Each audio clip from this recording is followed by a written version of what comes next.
Assalamualaikum warahmatullahi wabarakatuh.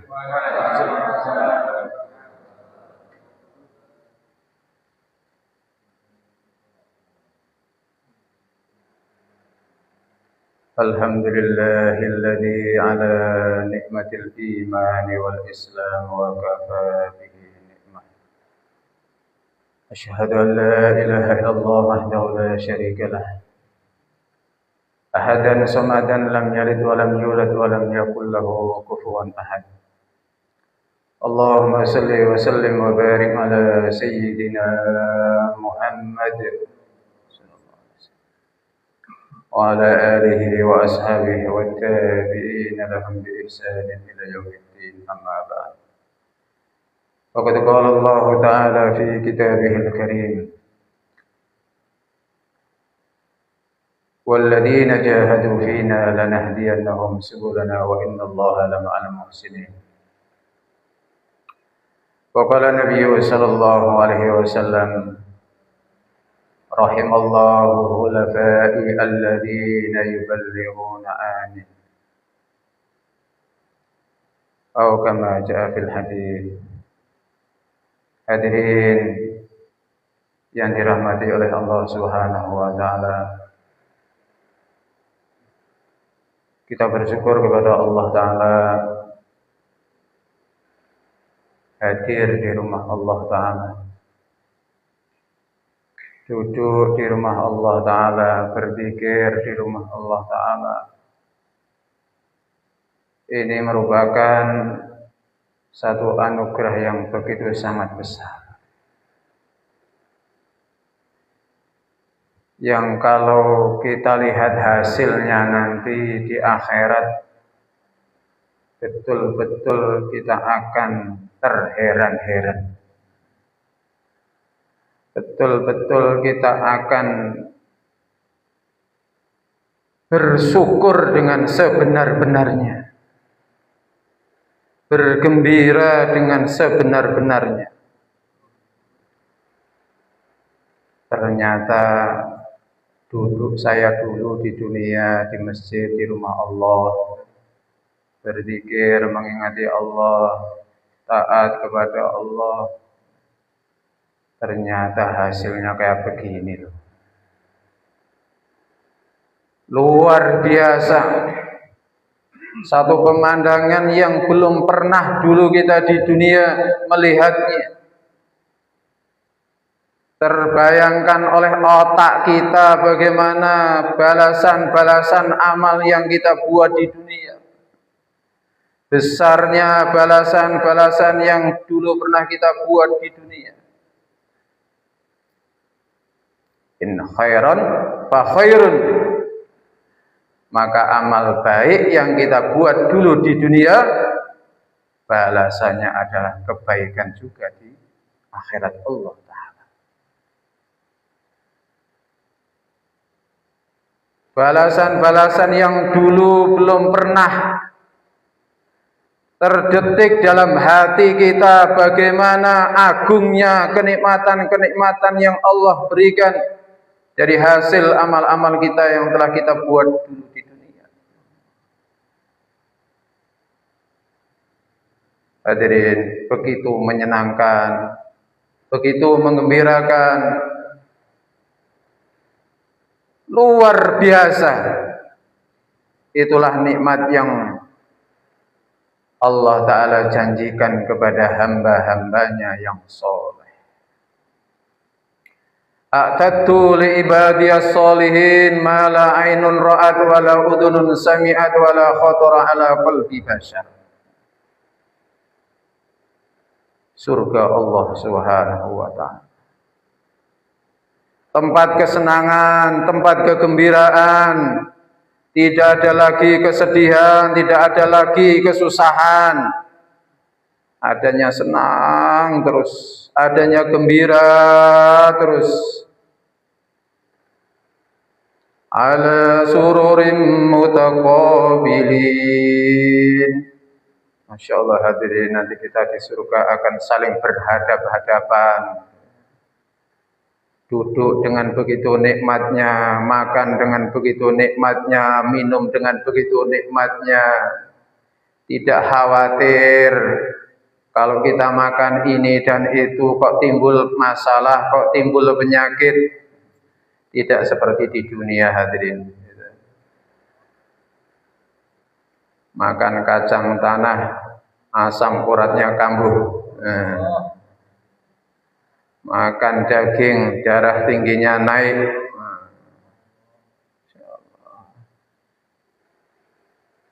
Makan kangkung, makan terong, katanya loyo lemes.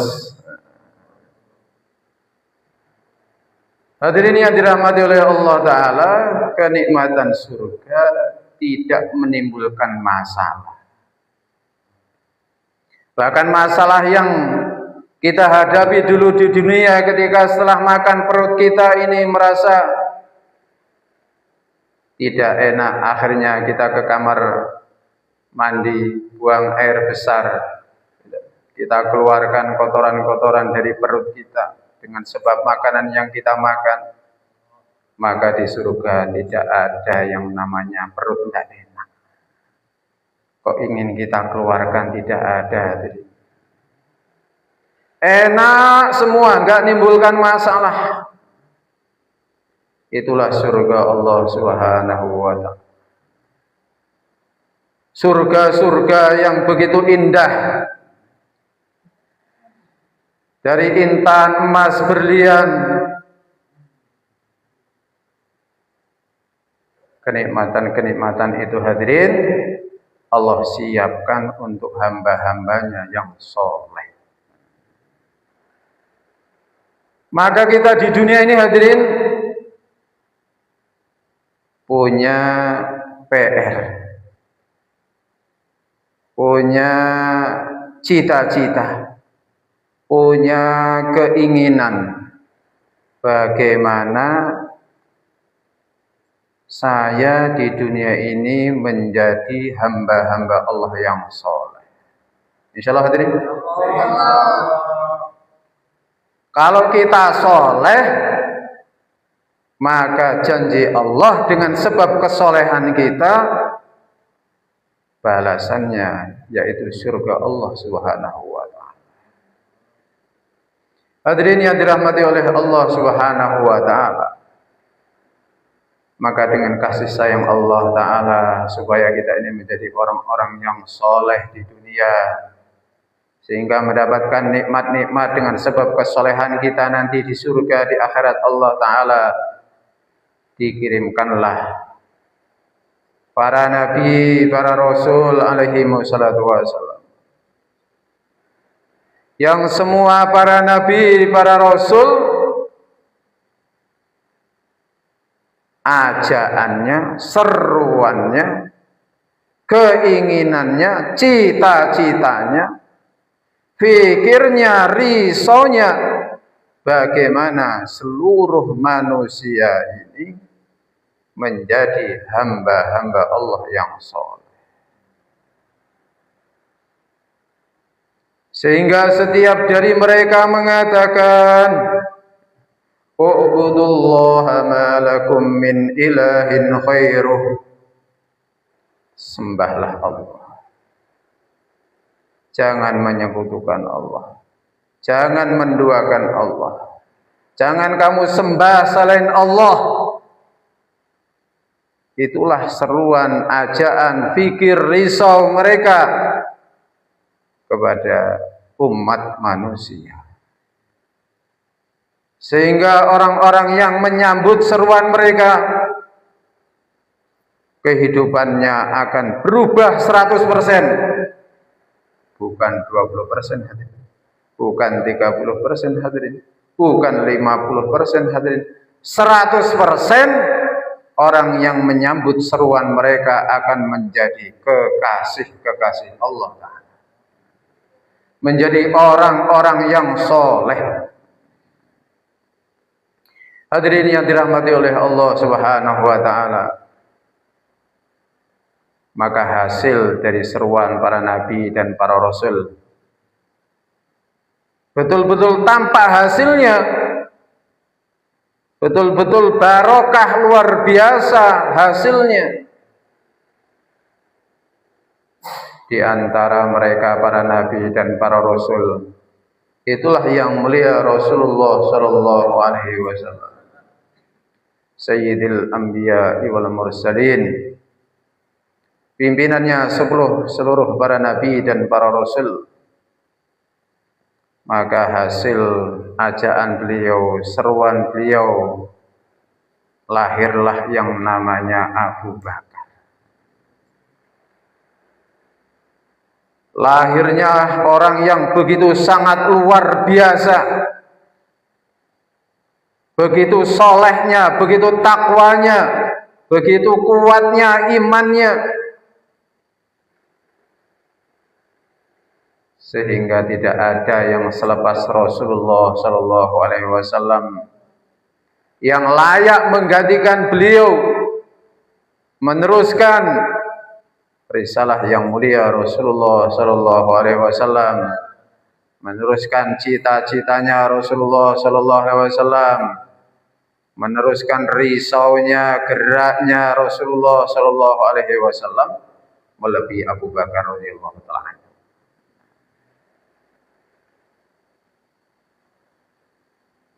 Orang yang telah dipilih oleh Allah Ta'ala menjadi temannya Sayyidul Anbiya wal Mursalin Rasulullah Sallallahu Alaihi Wasallam, yang Nabi katakan arfaku ummati bi ummati Abu Bakrin. Orang yang begitu sayang kepada umatku, lembut kepada umatku adalah Abu Bakar.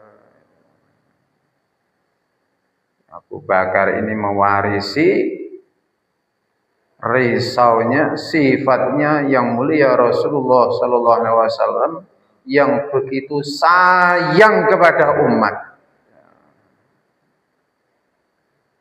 Sehingga ketika beliau ditanya, "Hai Abu Bakar, apa yang sedang kau pikirkan?" "Ya Rasulullah, aku memikirkan bagaimana seluruh umatmu semuanya masuk surga." Kok ada loh orang mikir semacam ini, hadirin? Gitu.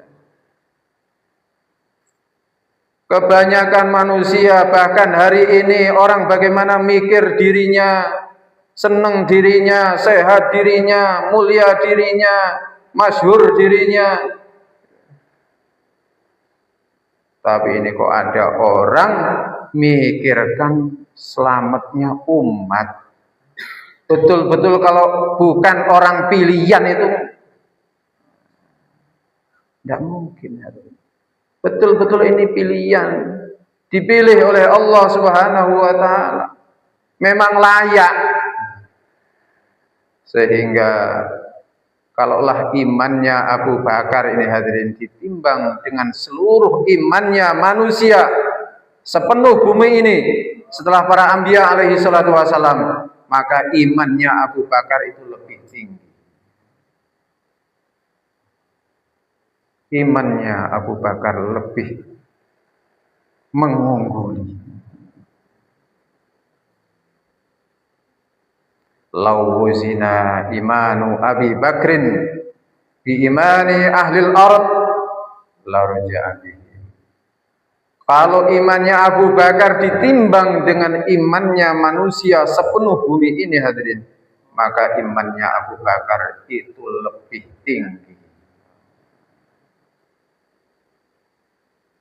Inilah hasil dari orang yang menerima seruannya yang mulia Rasulullah Sallallahu Alaihi Wasallam, punya iman yang begitu sangat tinggi di bawah imannya para nabi dan para rasul, dapat kemuliaan yang sangat tinggi di bawah kemuliaannya para nabi dan para rasul.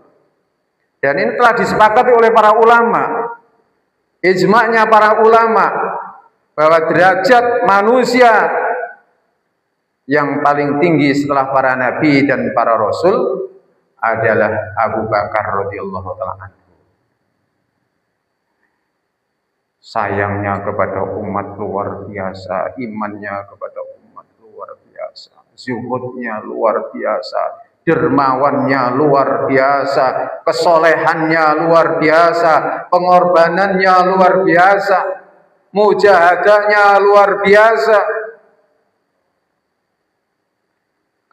Ketika Nabi Agung Muhammad sallallahu alaihi wasallam hijrah ke Madinah, dikejar-kejar oleh orang-orang kafir, maka demi untuk menghindari kejaran mereka, Rasulullah sallallahu alaihi wasallam dan Abu Bakar sembunyi di dalam gua. Begitu khawatirnya Abu Bakar mengenai keselamatan Rasulullah sallallahu alaihi wasallam, seumpama nanti dapat dipegang oleh orang-orang kafir, ditemukan oleh orang-orang kafir, maka khawatirnya Abu Bakar radhiyallahu ta'ala ini diketahui oleh yang mulia Rasulullah sallallahu alaihi wasallam. Maka Nabi kita mengatakan, wahai Abu Bakar, kaifa dzannuka bisnaini Allahu thalithuhuma. Bagaimana pendapatmu, hai Abu Bakar, bila ada dua orang, kemudian yang nomor tiganya itu adalah Allah, bagaimana? Apa kamu khawatir? Apa kamu takut? Sudah cukup kalau Allah itu sudah menjadi yang nomor tiganya, menyertainya, otomatis dialah yang akan menolongnya. Maka kekhawatirannya Abu Bakar lenyap. Ini hadirin yang dirahmati oleh Allah Subhanahu wa taala. Bahkan ketika Rasulullah sallallahu alaihi wasallam tidur sare, ada lubang-lubang di dinding-dinding gua. Ditutuplah oleh Abu Bakar radhiyallahu ta'ala anhu, karena di situ ada binatang-binatang yang berbisa. Beliau siap menahan sengatan binatang-binatang yang berbisa. Sampai muka beliau, badan beliau merah membara. Demi untuk menjaga, menyelamatkan, menyertai yang mulia Rasulullah sallallahu alaihi wasallam. Oh, ada orang semacam ini berani mengorbankan dirinya demi keselamatan orang. Kalau enggak Abu Bakar itu enggak ada lagi. Betul-betul luar biasa. Ini hasil barokahnya ajaan seruan yang mulia Rasulullah sallallahu alaihi wasallam. Muncul orang-orang yang luar biasa. Itulah Abu Bakar radhiyallahu ta'ala. Itulah Sayyidina Umar radhiyallahu ta'ala anhu. Seorang laki-laki yang begitu sangat pemberani.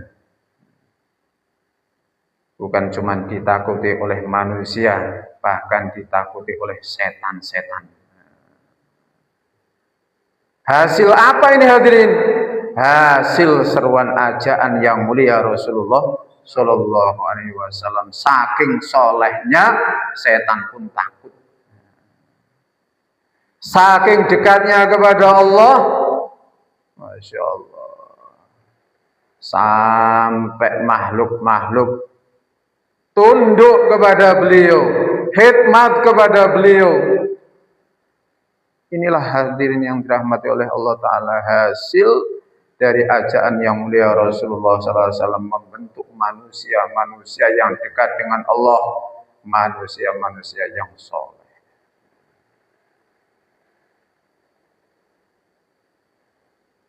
Hadirin yang dirahmati oleh Allah Ta'ala, muncullah yang namanya Sayyidina Utsman radhiyallahu ta'ala anhu.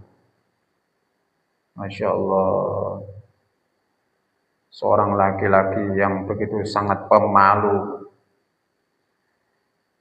Seorang laki-laki yang memiliki sifat pemalu yang luar biasa. Bahkan beliau ini dikatakan tidak pernah melihat bahkan di kemaluannya sendiri. Kok ada orang sesoleh ini, hadirin. Itulah hasil barokah daripada seruan dan ajakan yang mulia Rasulullah Shallallahu Alaihi Wasallam. Muncullah Sayyidina Ali radhiyallahu ta'ala yang kata Nabi, ana madinatul ilmi wa aliyun babu.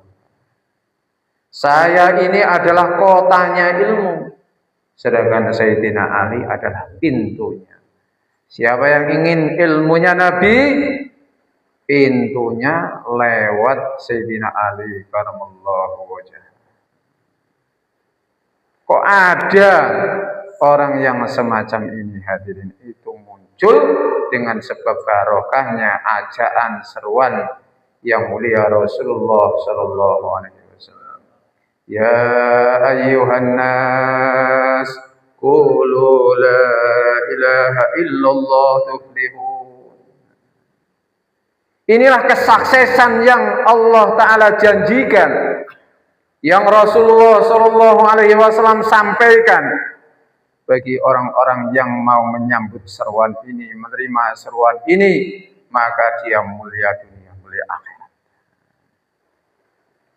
Sebaliknya, hadirin yang dirahmati oleh Allah Subhanahu wa taala, orang yang tidak mau, tidak menerima, bahkan menentang, memusuhi dengan ajakan seruan yang mulia Rasulullah Sallallahu Alaihi Wasallam, menjadi sehina-hinanya manusia, secelaka-celakanya manusia.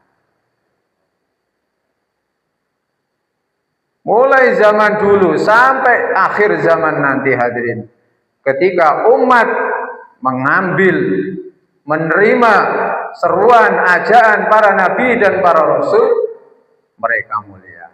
Yang menentang, yang menolak, yang memusuhi, hina di dunia sebelum di akhirat. Fir'aun bukan mulia, hadirin, setelah menentang Nabi Musa alaihi salatu wassalam, tapi hina. Qarun menjadi hina dunia akhirat. Namrud celaka dunia akhirat. Abu Jahal, Abu Lahab, semua penentang-penentang seruan ajakan para nabi dan para rasul, itu mereka celaka sengsara dunia akhirat. Afalam yasiru fil ardi fayanzuru kaifa kana akibatul mukadzibin. Apakah kalian tidak melihat? Tidak berjalan di muka bumi, kamu lihat hasil dari orang-orang yang mendustakan agama Allah, yang menentang agamanya Allah, yang menolak ajakan para nabi dan para rasul. Semuanya hina, sengsara, celaka dunia akhirat.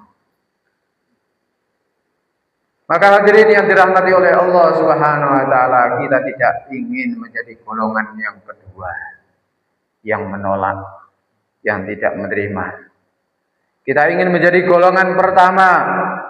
Kita ingin seperti Abu Bakar, Umar, Utsman, Ali, dan seluruh para sahabat radhiyallahu ta'ala ajma'in, yang mereka semua diridhai oleh Allah, yang semuanya mereka ini menjadi orang-orang yang dekat dengan Allah, yang semuanya mereka ini menjadi orang-orang yang saleh.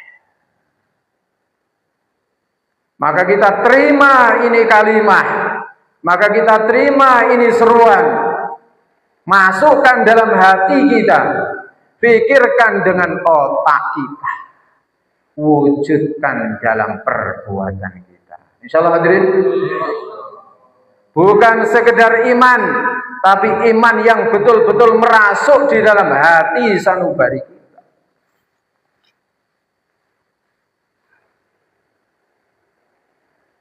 Hadirin yang dirahmati oleh Allah Ta'ala, maka yang mulia Rasulullah SAW beliau bersabda, Atu zakata abdanikum, tunaikanlah zakat badan-badan kalian.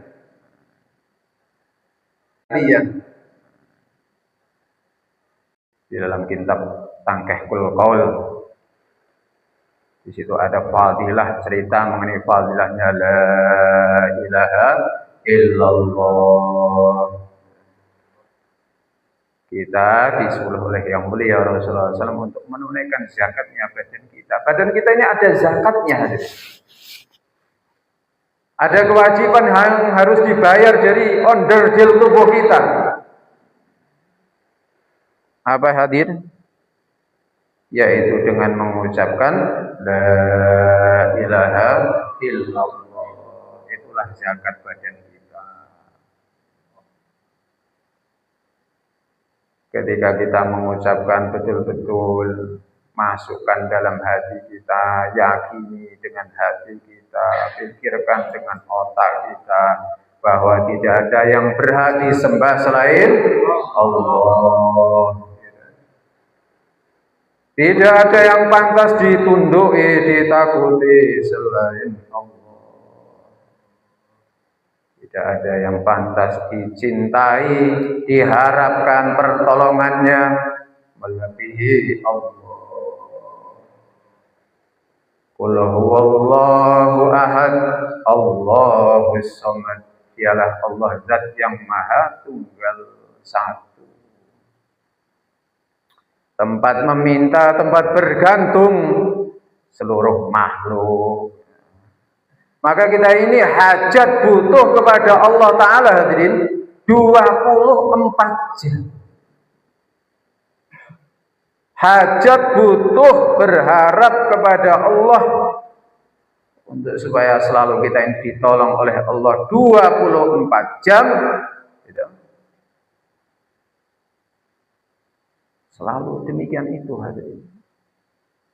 Maka jangan sampai lepas dari hati kita, lepas dari otak kita, lepas dari lidah kita, ucapan yang tidak henti-hentinya mengatakan la ilaha illallah. Maka orang yang mengatakan kalimat ini, hadirin, hatinya akan dibersihkan oleh Allah. Maka bila terbersih dalam hati kita harapan selain Allah,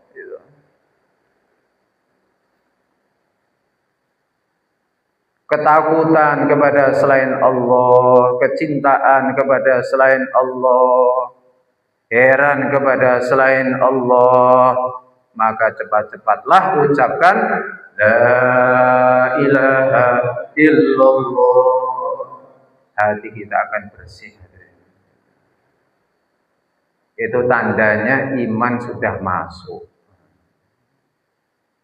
Pokoknya ada apa-apa, la ilaha illallah. Tidak punya duit, la ilaha illallah, la ilaha illallah. Jangan dibiasakan kita ada masalah hubungan kepada selain Allah. Kayak santri ini nggak punya duit, weselnya terlambat, langsung cari HP, pinjam HP, hubungi orang tua, Pak, Bu, duit habis, segera kirim. Enak bener.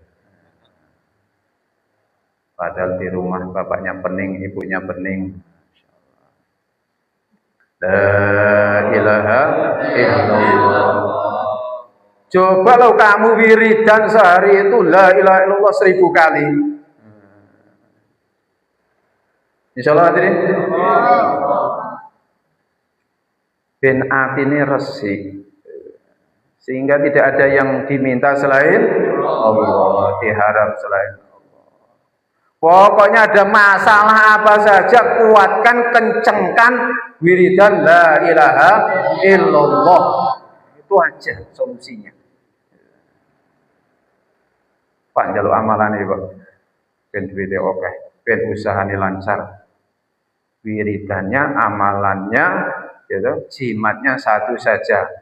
Jimat kalimah sodo. La ilaha illallah. Insyaallah hadirin. Sehingga kita akan punya pengalaman dengan kalimat ini hadirin. Selesai masalah dengan la ilaha illallah.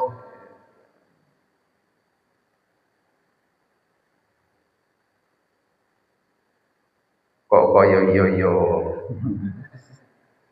Kok koyo yo. La yastaqimu imanul abdi hatta yastaqima qalbuhu wa la yastaqima qalbuhu hatta yastaqima lisanuhu. Ya. Orang itu hatinya enggak akan lurus hadirin, imannya enggak akan benar sebelum lidahnya lurus, lidahnya benar, omongannya benar. Omongan yang paling benar, yang paling lurus adalah la ilaha illallah. Ini latihan ini. Walaupun koyo yo, tapi dilatih. Apa-apa ini orang dilatih, orang iso. Numpak pedah nek ora latihan ya gedabluk. Langsung pinginnya spontan iso, tidak bisa. Hadirin yang dirahmati oleh Allah Ta'ala, kita perlu latih lidah kita, biasakan mengucapkan kalimat suci ini. Satu kalimat yang betul-betul luar biasa, yang siapapun dengan barokahnya mengucapkan kalimat ini, hatinya akan dibersihkan oleh Allah Ta'ala dari seluruh dosa-dosa. Bahkan kekafiran, kekufuran yang selama hidup mungkin 1 detik ada waktu untuk dia mengucapkan la ilaha illallah. Umurnya 100 tahun kurang 1 detik. Yang 100 tahun kurang 1 detik tadi itu dia dalam kekafiran. Tapi ada 1 detik yang dia ini mengucapkan la ilaha illallah, kekufurannya selama 100 tahun diampuni oleh Allah. Ini betul-betul kalimat yang luar biasa. Kalimat ini hadirin akan cepat naik ke arasnya Allah Subhanahu wa Ta'ala hadirin, melebihi kecepatan pesawat-pesawat yang begitu sangat cepat. Hipersonik katanya, kecepatan seperti kilat, lap langsung sampai di tempat tujuannya. Maka kalimat ini bila diucapkan oleh seorang hamba akan lebih cepat, melebihi pesawat yang sangat cepat sampai di arasnya Allah Subhanahu wa Ta'ala. Sehingga arasnya Allah akan bergoncang.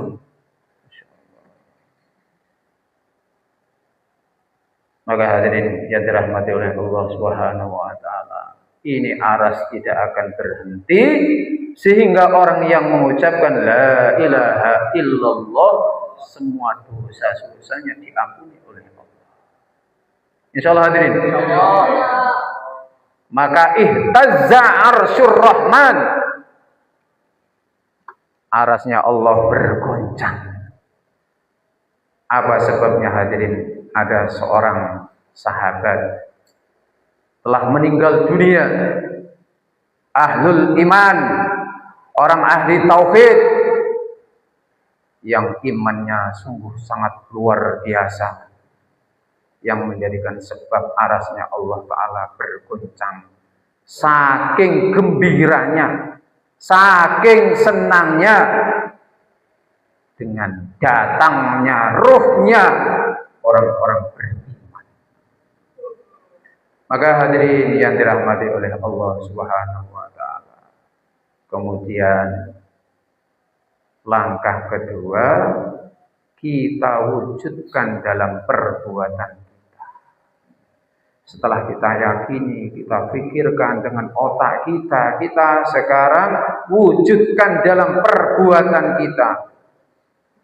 wa amalun bil arkan. Bagaimana wujud ini iman dalam kehidupan kita.